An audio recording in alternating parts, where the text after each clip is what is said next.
بەڵێ لەسەر پرسی هەڵبژاردننی سەرۆکێکی نوێ بۆ پەرلەمانی عێراق و هەڵوێستی لایەنەکان من لە ستۆدیۆ میوانێکم لەگەڵا بەڕێز خالێدە خەلیل لە گوتەبێژی بارگای بارزانانی خالێدەخان بەخێبن بۆ ستۆدیۆی کوردستان 24. یەکەم پرسیارمان بەوە دەست پێکەین کە هەڵوێستی پارتی لەسەر لادانی حەلبوسی لە پۆستەکەی و هەڵبژاردننی سەرۆکێکی نوێ بۆ پەرلەمانی عێراق چیە؟ زۆر سپاس بەشی بەڕاستی هەلوێستە پارتی دیارە چونکو سیاسەتە پارتی سیاسەتەکە شەفافە و سیاسەتەکە ڕۆنە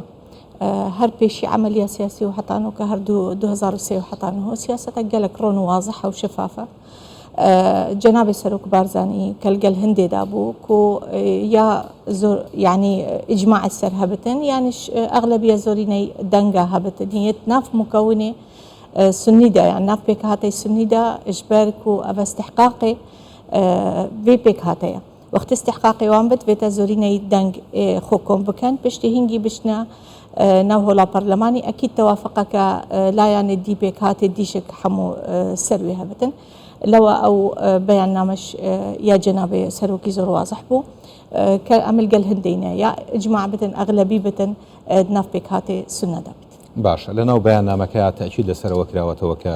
پێویستە سونەکان بۆ خۆیان بڕیا لەسەرەوە بدەن ینی پێک بەڵام ئێمە ئەبینین بە جۆرە لە جۆرەکان ناکۆچی لە نێوان ئەوانی شاهەیە لەسەرم پرسا ینی چۆن ئەکرێت ئەم بابەتە یەکلایی بکرێتەوە وەکو ئەوی کە باس کراوە بله ڕاستە بەس مادەم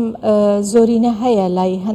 مثلا تقدم سیادە وانە زۆرینەی هەیە ئەکیدە یعنی بێتە بەرچاوخۆر بگرن كأو بيك بكن يعني شخصك توافقي نبيني حموم كوني سنيدة هبت نبيني عزم وحسم وتقدم وسيادة هم لا يعني اتفاقي بكن لسر شخصك يعني زور بيان دنك هبتن كاكي هبتن أو بشتنا هولي برلمان باشا اتفاق سني ليرة زور مهمة راستا تا ئێستا هیچ پەیام و ئاڵوگۆڕکردنی بیرروڕایەک لە نێوان سونەکان و بە شێوەیەکی گشتی بارەگا یان پارتی دیموکراتی کوردستانە هەبووە لەسەر مەسەلەی پڕکردنەوەی شوێنی محەممەد حلبوسی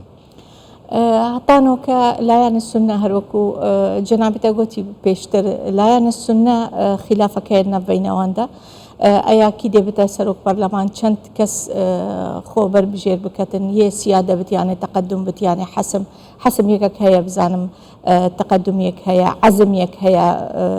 مثلا سامرائي هيا يعني قالك بربجيرن لوا ليرة بتاعت مكونة سني ناب بين خدا بكفته اتفاق اگر اتفاقنا بتن ديچتنا هولي برلمان او كاتشنا هولي برلمان امزاني زور بيان دنك اطارينا يشيعانا او وقت بالكود برجونديا وان بيك هاتا دانا بتن اجبر هندي ام حسنا كين افتشتانا اتكو بيشتر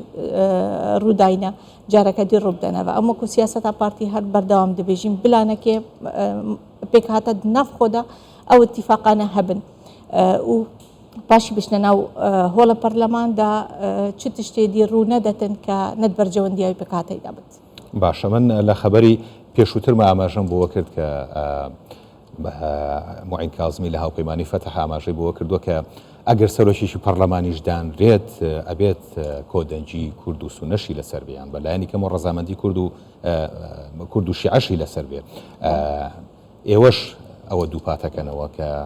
تەنها ڕەنگە مەرج ئەوە نەبێت کە سونەکان کاندیدێکیان هەبێت ڕەنگە ئەو کاندیدەوە کۆ وتوێتی نەتوانێت ئەدای خۆی بە شێوەیەکی ڕێک و پێک بەڕێوە بات ئێوە قسەتان لەسەر ئەمەچی وەکو مەگوتی هەر مادەم مکونی سنی ئەغلبیە لەسەر یەکێک هەبتن کەەوە استحقاقی وانە ئێمەش ئەکید وەکو سیاسەتی پارتی وازەحە خۆ لەگەڵ ئەو ئەغلبیەینە هەر کەسە کاندیدی خۆ دیار بکەتن هەر پێک هاتەک بەردەوام پارتی لەگەڵ هەندەیەک و هەر کەسی زۆر بینە ئینایی ناف و یەک پێک هاتێدا پارتی لەگەڵ وێ باشە پێتان وایە دوورخستنەوەی حەلبوسی کێشەکان لە عێراقا قوڵتر دەکاتەوە آخر عراق بيش تحدياتك يقلكي قولية هر ناوچك بعامة أولاتاني الشرق الأوسطي ناو الراست بيش تحدياتي قولنا بيش تحدياتي سياسينا بيش تحدياتي أمنينا بيش تحدياتي مناخينا بيش تحدياتي اقتصادينا الدبت يعني هندك استقرار هبتن هدوء هبتت عملية سياسية اجبركو هر مرحلة كسياسي كتتبرتن شي عراق وشي أولاطانا حمو تتبرتن بيوستا كتعامل لقل بيتكرن بشويكي زيادة استقراريات تشيبكتن يعني سياسة تعامل قل معطيات واقعي سياستنا كقالبك جامدة دهيتن أم أبي تطبيق كين دسر هر مرحلة كي سياسة أخو بيوستا أف مرحلة نكتة تبرت عراق وأف منطقة وكردستان وهم أف مناطقنا أكيد بيوستا بسياستك النرم وسياستك هادئ سياسة بارتي شهر بيش وكما قلتي واضحة قالك سياستك هر دعوة حوار دكتن اي بي وندي بردوام بتن استقرارك هبتن المنطقة سياستك النرم هبت المنطقة سياستك الدبلوماسي تشيلناف القل حكومة اتحادي بتن تشيل دربي ولاطي شك الوان ولاطي الدور وبر ديت اقليميا ولاطاني ديتر هر بردوام جبر كو مسألة أمنيتي بباريزة استقراري بباريزة العراقي سياستك حكيمانة لقل في وضعي بالربط بتن